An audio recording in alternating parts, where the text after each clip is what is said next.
오늘 우리에게 주시는 하나님의 말씀은 고린도전서 6장 1절에서 8절 말씀입니다. 너희 중에 누가 다른 이와 더불어 다툼이 있는데 구태여 불의한 자들 앞에서 고발하고 성도 앞에서 하지 아니하느냐? 성도가 세상을 판단할 것을 너희가 알지 못하느냐? 세상도 너희에게 판단을 받겠거든 지극히 작은 일 판단하기를 감당하지 못하겠느냐? 우리가 천사를 판단할 것을 너희가 알지 못하느냐? 그러하거든 하물며 세상 일이랴. 그런즉 너희가 세상 사건이 있을 때에 교회에서 경히 여김을 받는 자들을 세우느냐? 내가 너희를 부끄럽게 하려 하여 이 말을 하노니 너희 가운데 그 형제 간의 일을 판단할 만한 지혜 있는 자가 이같이 하나도 없느냐? 형제가 형제와 더불어 고발할 뿐더러 믿지 아니하는 자들 앞에서 하느냐? 너희가 피차 고발함으로 너희 가운데 이미 뚜렷한 허물이 있나니 차라리 불의를 당하는 것이 낫지 아니하며 차라리 속는 것이 낫지 아니하냐? 너희는 불의를 행하고 속이는구나. 그는 너희 형제로다. 우리는 앞에 있는 말씀들을 통해서 묵은 누룩을 내버리라는 사도 바울의 경고를 들었습니다. 하나님께 드릴 수 없는 인간 입맛에 맞는 사람 중심의 신앙, 사람들이 좋아하고 또 요즘으로 말하자면 교회 성장이 유리하다고 생각하는 것, 그리고 세상에서 인정을 받는 것을 기준으로 또 여러 사람을 재단하는 것, 그것이 바로 누룩이었습니다. 그리고 우리가 말씀을 통해 확인한 것은 교회가 죄를 아무것도 아닌 것처럼 그냥 용납하고 세상의 가치에 물들 때에 그러한 것은 누룩처럼 공동체에 아주 쉽게 변질시키는 일을 이루게 됩니다. 누룩처럼 공동체 전체를 변질시킨다는 말입니다. 그런데 오늘 본문은 더욱 충격적인 사실을 보여주는데 단지 입맛에 맞춘 신앙에서 멈추지 않고 문제 해결하는 방식도 세상의 기준대로 세상이 바르다고 생각하는 세상의 입맛대로 고린도 교회는 따르고 있었던 것입니다. 교회 내부의 갈등을 해결하려고 하는데 세상의 법정에서 그것을 가지고 가서 시시비비를 가르려고 했던 거였습니다. 고린도를 살펴보면 굉장히 중요한 로마 제국의 상업도시였고 또 그 때문에 경제적 이해관계가 굉장히 복잡하게 얽혀 있었기 때문에 누가 손해보고 누가 또 뭐 사기치고 이런 일들 때문에 송사와 소송이 아주 일상화된 그런 사회였다고 볼 수가 있을 것입니다. 그러니까 익숙한 문화 자체가 그랬다는 얘기입니다. 법정은 권리를 더 내가 가질 수 있는 쟁취하는 장소로 여겼을지도 모르겠습니다. 바로 이런 문화 속에서 살아가던 고린도 교회 성도들은 주일하는 예배당에 모이지만 나머지 날에는 세상의 논리대로 살았는데 교회 안에서도 형제와 다툼이 생기니까 세상에서 익숙했던 그 방법대로 이렇게 자신들이 하던 대로 그거를 아마 세상 법정으로 말하자면 재판하러 이렇게 가지고 갔던 것 같습니다. 보면 볼수록 당시에 첨단의 그런 문화를 즐기고 있었던 고린도 교회의 모습이 오늘날의 우리와 참 비슷한 게 많이 있습니다. 예배도 세상에서 좋아하는 어떠한 그런 스타일, 트렌드를 따라가고 또 교회를 이렇게 경영해 나가는 것도 기업 경영 방법을 모방합니다. 전도도 홍보 방법하고 크게 다를 바가 없고 또 역시 고린도 교회처럼 교인들 간에 다툼이 생길 때에 교회 안에서 어떻게 해결하려는 것보다 그거를 세상 법정으로 가지고 가는 경우가 많이 있습니다. 우리가 세상에 아주 깊이 물들었고 무엇인가 다른 모습을 보이지 못하고 있다는 증거일지도 모르겠습니다. 분명히 우리가 기억해야 될 것은 하나님의 기준과 세상의 기준은 같지 않습니다. 다릅니다. 오늘 말씀을 통해서 우리가 어느 기준을 따라 살아가고 있는지 그것을 살펴보고 또 깨닫는 그런 시간이 되기를 소원합니다. 1절에서 이렇게 말씀하십니다. 너희 중에 누가 다른 이와 더불어 다툼이 있는데 구태여 불의한 자들 앞에서 고발하고 성도 앞에서 하지 아니하느냐. 이 구태여라는 말씀에 주목해야 됩니다. 심정적으로 안타까운 것은 잘 표현이 되었는데 지금 이 구태여라는 표현에서 원래의 의미가 조금 약화된 게 있습니다. 원래의 의미는 그냥 감히 한다는 단순한 그 정도를 넘어서서 이 쓸데없는 걸 한다 이 정도를 넘어서서 뻔뻔스럽게 주제넘게 라는 의미가 여기 들어있습니다.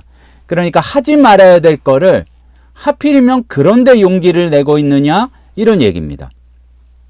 놀라움과 분노를 나타내면서 도대체 어떻게 감히 성도 간의 문제를 세상의 법정에 가지고 갈 수 있는가 그 얘기입니다.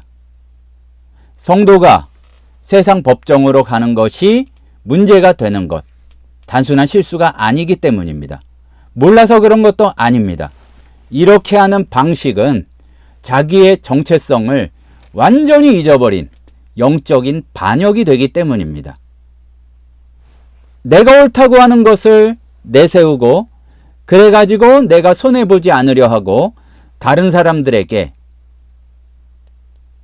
그것을 전가시키기도 하고 다른 사람을 말 그대로 판단하는 것.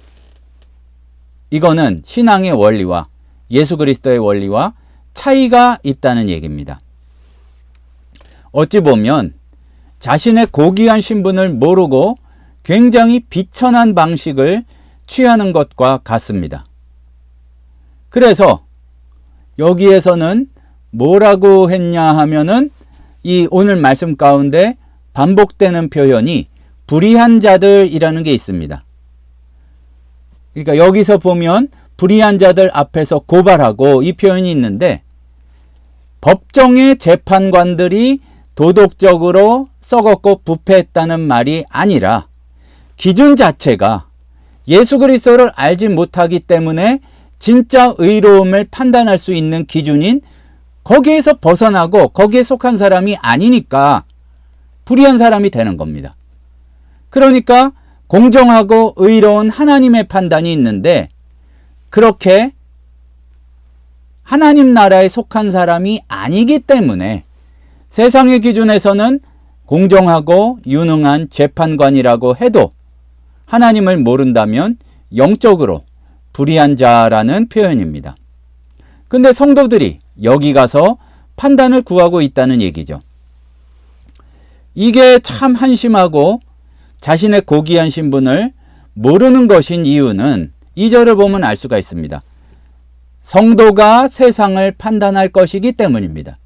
하나님의 기준으로, 하나님의 잣대로 세상을 판단하는 것이 정확할 것인데 그렇게 공의롭지 못하고 쉽게 말해서 정확하지 못한 그런 불의한 잣대로 너희 거룩한 자들이 거기 가서 판단해달라고 들이밀고 있느냐 그 얘기입니다. 세상도 너희에게 판단을 받겠거든 지극히 작은 일 판단하기를 감당하지 못하겠느냐. 무슨 말입니까? 미래에 성도가 그리스도와 함께 하나님의 공의를 기준으로 세상을 심판하게 될 텐데 마지막에 우리가 세상을 판단할 권세를 받았는데 거꾸로 세상의 기준으로 신앙의 일들을 교회 안의 사람들을 판단받으려고 하고 있느냐 그 얘기입니다. 다니엘서 7장 22절을 보면 지극히 높으신 이가 와서 지극히 높으신 이의 성도들을 위하여 원한을 풀어주셨고 때가 이름에 성도들이 나라를 얻었다. 권세가 바뀌는 것을 얘기하죠. 그리고 요한계시록 20장 4절에도 거기에 앉은 자들이 있어 심판하는 권세를 받았더라. 이러한 말씀이 있습니다. 기억합시다. 세상의 기준에 우리가 부족하고 뭔가 못 미치는 것 같다고 그래서 좌절하고 낭망할 일이 아니라 우리가 바로 세상을 판단할 권세를 가진 사람들이란 얘기입니다. 이 판단의 기준은 하나님의 기준으로, 하나님 나라의 기준으로, 천국의 잣대로 판단하는 것입니다. 세상은 손해와 이익으로 판단하고 재판하지만 우리는 진짜 올바른 의와 불의로 판단하게 됩니다. 승패를 판단하는 것이 아니라 중요한 것은 사랑과 거룩으로 판단하게 된다는 얘기입니다. 굉장히 놀라운 역설입니다. 가장 정확하고 다른 잣대가 사실은 없는 하나님의 기준으로 세상을 판단할 권세를 받은 성도들이 세상에 가서 그 기준으로 판단해 달라고 구걸하고 있다, 그 얘기입니다. 재판관이 피고인처럼 세상 법정에 서 있다, 그런 얘기입니다. 하나님의 의를 선포할 왕 같은 제사장이 구걸하는 자처럼 그렇게 서 있다는 것이 문제입니다. 쉽지 않습니다. 물론 세상 가운데에서 하나님의 잣대를 놓치지 않는 것 만만치 않지만, 그러나 분명히 우리에게 그런 권세를 주셨는 줄로 믿습니다. 우리가 살아가는 삶 속에서, 직장에서도 의견 차이가 생기거나 이해관계가 충돌할 때 두 번도 생각 안 하고 세상 사람들과 똑같이 판단하고 있다면 뭔가 문제가 있는 거죠. 세상의 제도들은 분명히 필요하고 존재하는 이유가 있고 세속의 그러한 상황들 가운데서는 그것을 잘 지켜야 하고 그대로 판단을 받아야 하지만 우리 마음속에 진정으로 움직이는, 우리가 진짜 옳고 그름을 판단하는 하나님의 잣대를 놓쳐서는 안 된다는 얘기입니다. 세상적으로는 마땅히 내가 그래도 된다고 할지라도 예수 그리스도를 본받아서 사랑의 법을, 천국의 법을 보여줄 수 있는 그 모습이 우리에게 있어야 된다는 얘기입니다.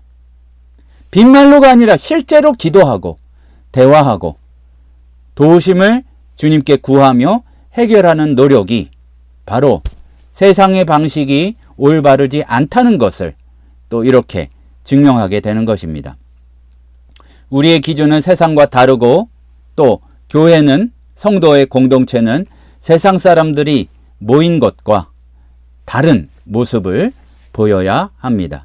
세상은 법으로 판단하지만 우리는 하나님의 말씀으로, 감으로가 아니라 말씀을 통해서 우리가 판단하게 되기 때문에 그것을 읽고 살피고 묵상하는 역사가 있어야 합니다.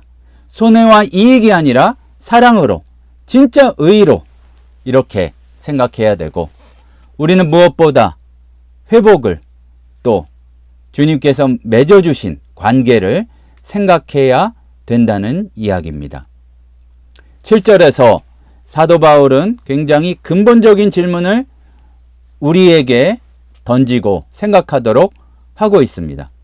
너희가 피차 고발함으로 너희 가운데 이미 완전히 패한 것이다. 이기려고 애를 썼지만 완전히 패한 것이고, 차라리 불의를 당하는 것이 낫지 아니하며 차라리 속는 것이 낫지 아니하냐. 이게 세상 논리와 반대입니다. 십자가가 모든 권세를 이기는 승리가 되었듯이 세상은 당당하지 말고 맞서라고 하고 손해보지 말고 찾아내라는 그것이 올바르다고 얘기를 하지만, 권리를 절대 포기하지 말고 너희 것을 가급적이면 붙들고 있어라 이야기하지만 그게 늘 틀린 것은 아니에요. 맞죠? 하지만 조금이라도 손해를 보면 참지 못하는 것이 아니라 천국의 원리는 조금 다른 게 있다는 얘기입니다. 산상수훈의 말씀처럼 오른뺨을 맞았을 때에 왼편을 돌려댈 수 있는 용기, 이거는 굴욕을 비굴하게 참으라는 말이 아니라 계속 때릴 수밖에 없고 결국 죽일 수밖에 없는 세상의 보복 논리에서 벗어나라는 말씀입니다. 악을 악으로 갚지 말고 복을 빌라는 것이 우리에게 알려주신 원리입니다. 교회가 껌껌이 재판장으로 교회 문제를 가지고 간다면 당연히 영적 전투에서 졌다고밖에 말할 수가 없습니다. 오늘 설교 제목이기도 한 8절 말씀은 더욱 충격적입니다. 너희는 불의를 행하고 속이는구나. 그는 너희 형제로다. 오늘 보면 유달리 형제라는 말씀도 많이 나오고 또 여기서 그 말씀과 더불어 속이다라는 의미를 우리가 생각해 봐야 합니다. 단지 가벼운 거짓말이나 사기가 아니라 여기서 속인다는 말씀은 억지로 빼앗는다, 부당하게 빼앗는다 또는 정당한 몫을 박탈하고 있다는 얘기입니다.